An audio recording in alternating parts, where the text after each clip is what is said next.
Hosted by u/mr_gray5278. Fiance had threesome with best friend of 25 years and his partner. Several people think that this story is fiction or made up. I wish it was, but this is very much real.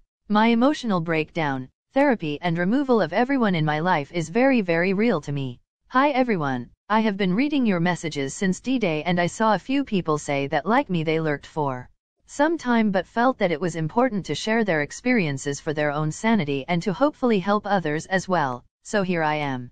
I'm sorry this is going to be very long. I really need to get this off my chest. This is making me very nervous just writing this, so please bear with me. I, 32M, met my 28F fiancé 3 years ago.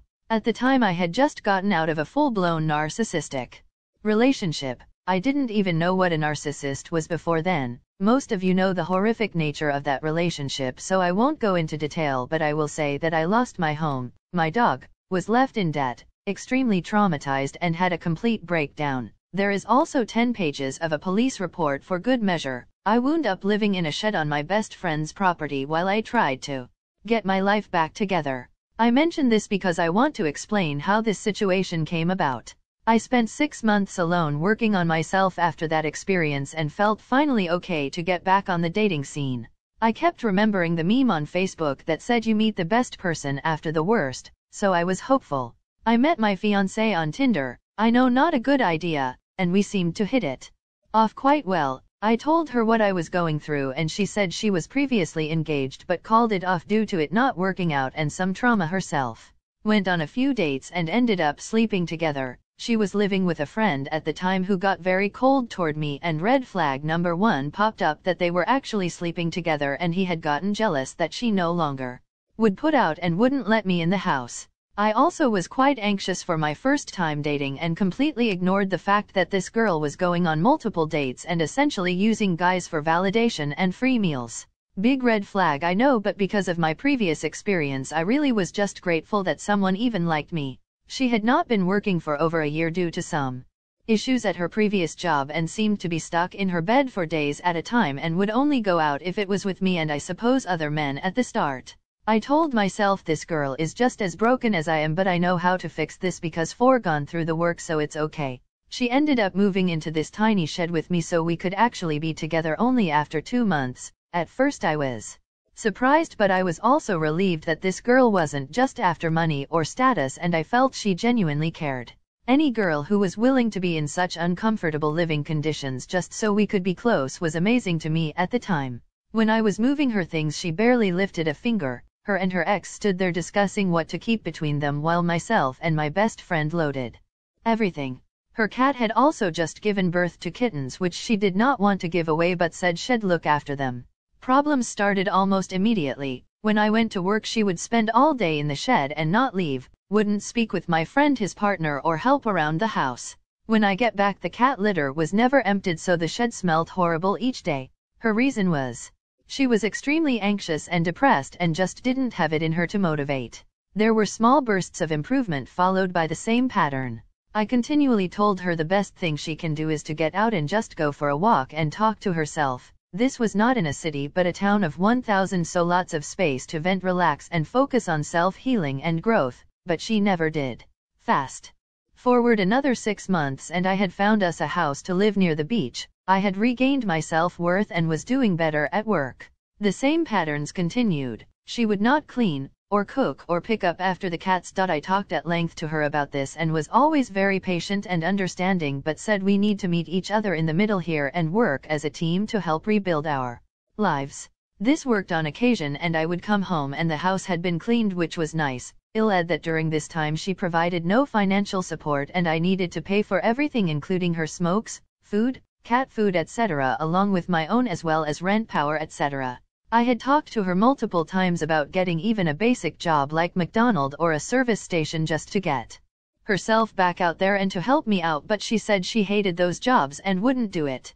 She was extremely anxious about being alone or in the public, so would not do any shopping or go out unless I was with her. She said this was due to childhood trauma and bad relationships, and because of my last one I said I understand, so let's work on it together. She wasn't able to handle conflict at all. When there were issues that needed addressing, I would sit her down and say we need to go over this, but she would either go off topic or simply say I can't deal with this and walk out of the room or avoid me altogether. I would give her 10 minutes, then come in and say the problem won't go away simply by ignoring it. I would remind her that I'm not going to leave, I'm not going to yell, but we need to address these issues so we can move on. This sort of thing went on for about a year or so. Without me realizing it, I was getting more and more depressed and lower in energy. I'm sure you guys know how it feels when you wake up in the morning with a smile on your face, roll over to your other half and say good morning darling, and you get a hey hun, can you put the coffee on? No smile, no energy, just a miserable face like it was the worst day. This started to take a toll, and without even realizing it I had started to lose my energy, my joy for life. My sex drive took a huge dive, and I actually felt really bad about this because she would constantly ask and I just wasn't in the mood. What I didn't realize was this girl had made herself the center of my world. Everything revolved around her. I stopped going out, I stopped seeing my family, etc. The second year she was doing a bit better and I had helped her through a lot of her anxiety and depression. She could go to the shops to get food without me and was taking regular walks with me outside. Things were looking up. I even motivated her to follow her goal of becoming a mental health worker. I kept reinforcing and giving her all my time, love and dedication, and eventually she got onto a course that she absolutely loved. It was the first time she'd starting to really live properly again. I would pick her up and drop her off each day and she was smiling and laughing again. I was happy, I really was. While this was going on, I began to have this massive urge to begin self-improvement. I wanted to get back to the gym, to start my hobbies again, which at the time she said yes. Do it, you need to. However, each time I attempted this, without even realizing she was sabotaging me progress. If I got home and said okay, I'm going to cook a healthy meal, it was oh, we had that 2 days ago, let's just get takeout. When I said I wanted to quit smoking, she said great, me too, but she only lasted 2 weeks. And it started to become a pattern. I would say let's do this to improve our lives. She would be on board for about 2 weeks, then fall back into the same pattern of low energy and none interest. By this point I realized that her codependency was not going away, even though I had talked at length about it with her. I told her I used to be like you. I know that you love me to an extent, but only because you need me, not because you want me. I would tell her that I can tell you, my darling, I don't need you, but I want you. I love you with every inch of my being. I know you're not perfect, but I see the person you truly are underneath all this. She agreed, and again 2 weeks later back to the same habits, talks again of standing up for herself, not trying to just like the things I like, but finding out who she is and what she enjoys.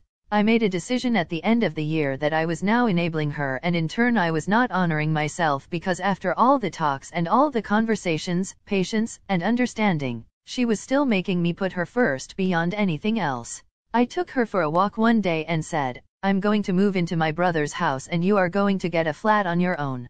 One of the biggest reasons for this was that I always felt so underappreciated for the things I did for her, all the cooking, cleaning, taking care of absolutely everything in our lives. I said that the best thing is for you to find a flat so you can learn to do these things on your own and understand that you don't need someone to look after you for you to be okay. Of course she panicked. Lots of arguing, crying. But eventually she began to see the positive. I said and reinforced, I'm doing this because I don't want us to lose each other, but the way we are together isn't healthy, and she actually agreed. That is until she spoke with her mother, who found it completely irresponsible that I would sow such a thing, and in her words, it's a bit queer what you're doing. I need to say that a major red flag I ignored is that I never got along with her family. They seemed very dependent on other people to survive. Her friends were either fuckboys or absolute drop kicks that made me annoyed to be around because they acted like children at the best of times. I moved in with my brother and she eventually found a flat, and I guess without me realizing it, this was indeed the end of our relationship. She slowly began to check out without me realizing it. When I said we should just catch up in the weekends so you can learn to be more independent and I can focus on myself, it turned into seeing each other 3 times in a row each week and weekends. Nothing I said or did that was positive was adhered to, and I crumbled to her requests each time. By this stage she had finally gotten her dream job as a mental health worker and was over the moon, and so was I. All that time, effort, love and commitment I had put into her while sacrificing myself had paid off, and she was in such an amazing place. Her finances that I worked with her on, didn't pay, just showed her how to get debt-free, were sorted, and she had a good car that was cheap on gas. I want to add here that I had helped move her things 3 times, including to her new flat. Each time I did the majority of the work while she did a little. When it came time for me to finally move flats with my brother, she was nowhere to be seen. I asked if she could come help wrap some glasses in paper. She came but went to bed because she had finished work and was too tired. In the week it took to move, she did not help once. She started to become more controlling and asking me to buy her Uber or drop it off at her work 30 minutes away from where I live. I did this. However, I started to get more frustrated that I was getting almost nothing back from this girl. Breadcrumbs, if you could even call them that. She was draining me of everything I had and building herself up more and more, and I felt my codependency emotions start to kick in and I panicked. I explained over 2 months to her how I was feeling neglected and used, but she ignored it completely. I sent her a massive message where I was as blunt as anything so she knew exactly how I felt, and when I asked how do you feel about this, she simply replied, I'm angry at this, and began coming up with reasons why this wasn't the case at all. It came to a head when my best mate invited us on a trip away and I told her I really didn't want to go with them. I said my mate was having issues in his relationship and our interactions was making me feel very uneasy about the situation. Frankly, I just didn't trust him to have good judgment, but she insisted and I once again caved. As dumb as it is, what set me off on the drive up is her refusal to let me play my own music in my own car. This told me that no, she didn't care about anything I had to say on what I was feeling. It was still all about her. I lost it that weekend. 2 years of being taken advantage of and being more patient than a saint, and I blacked out on tequila and, according to my mate, treated her like absolute shit and said horrible things. I hated myself for it. That's not who I am, but I couldn't see that I was so stressed and unhappy at not being heard that I finally popped.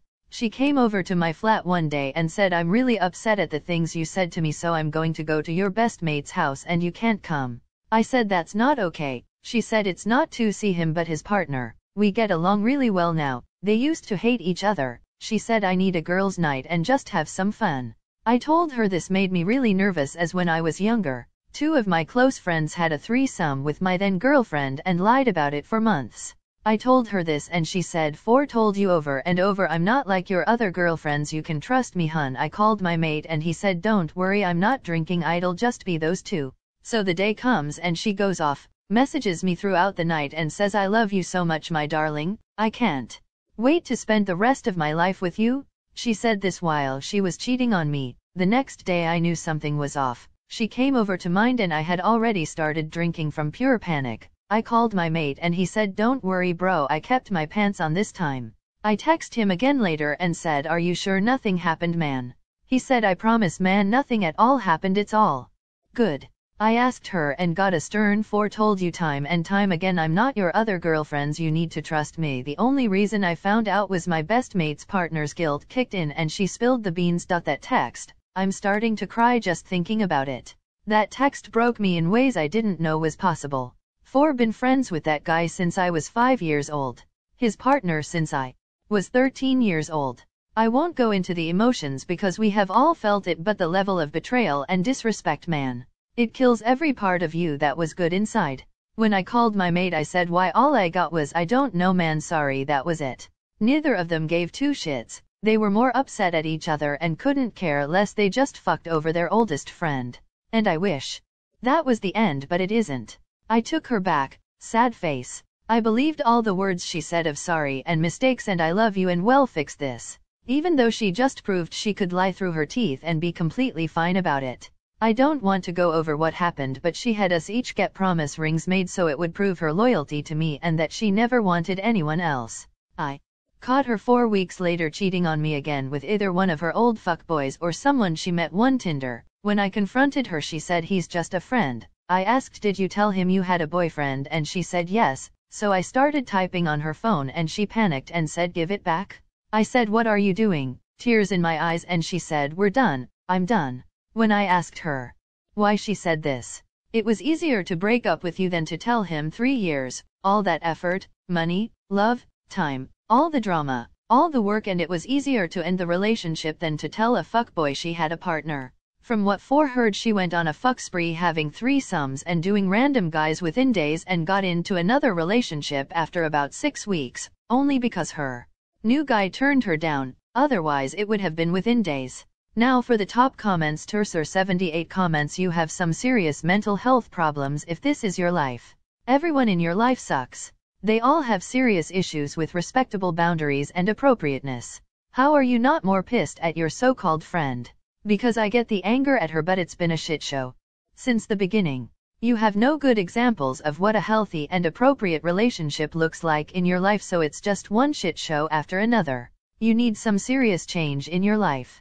Mr_Gray 5278 OP replied, I won't disagree with you. Everyone did suck. I have removed literally everyone except my family from my life at this point because of this, and finally seeing what the hell was going on.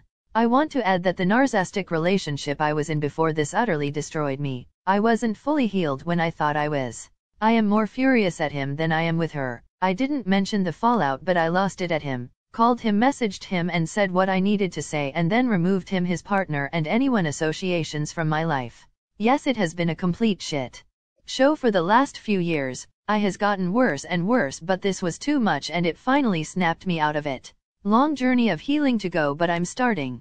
Tito Lotto comments, dude, they are not your friends. I repeat, they are not your friends. You need to ghost them completely and get a new social circle. I know it's hard, but have to do this, otherwise you will remain as miserable as you are. That girl was your mistake, tbh, as you enabled her. You should have just broke up with her when you saw she has no interest in your life. OP replied, no, they are not. When I found out, I sent what I can only describe as a hate-filled message to him that I won't mention here, and removed both of them from my life. I have also ghosted a few other friends that after this that I finally found were just negative. As of now, I have no friends left, and for once I'm more than okay with this. Girl was on me. I still hadn't got back on my feet after the first relationship destroyed me utterly. Thought I had. I was very wrong. James Bomb comments, if it makes you feel better, it probably won't though. It's statistically impossible to meet 3 worse people by random chance. Whoever you end up meeting from now on, it's an upgrade for sure. To quote some old lyrics, you get another hand soon after you fold. Sorry this happened to you. You deserved better than what you ended up getting. Keep your head up and remember what to avoid. Sampa2NYC comments, what have you learned from all of this? If this is real, please do not get into another relationship anytime soon. You have a lot to learn about judging someone character/discernment. You also need to find new friends. Do you think your ex has NPD or maybe even be a sociopath? Also, your friend since the age of May 5th also be a narcissist, or at least has serious narcissistic tendencies. Have you spoken to him recently? Good luck. OP replies, this is very real. I have no intention of getting into another relationship for a long time. Foretold myself I need 2 years of healing, self-growth, and to find out who I am and rebuild a life for myself instead of sacrificing to build others' lives only for them to leave. I have removed every single one of my friends from my life now. Only my family remains. Yes, I am acutely aware now that she has several covert narcissistic tendencies. The reason I didn't pick up on this after the previous one was due to her playing the damsel in distress role. I assumed all narcissists were over and ego-driven. She was the polar opposite and I just didn't see it. My friend is not one. He is in a very bad relationship and foreseen him spiral for the last 4 years. Only this time, instead of sabotaging himself like he does, he decided to take me down with him. I will never forgive him for that. I can't count the amount of realizations and epiphanies I have had since this happened, but these are the major ones. 1. Stop trying to help/save people. Most don't deserve it, and the ones that do can fix themselves.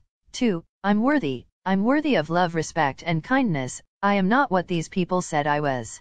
3. I need to stop putting others before myself and learn how to love who I am and expect the same treatment I would give others to be given back to me. 4. People that say they have a traumatic past deserve understanding, but that's it. Everyone has had trauma in their life, but you learn to move on and grow from it.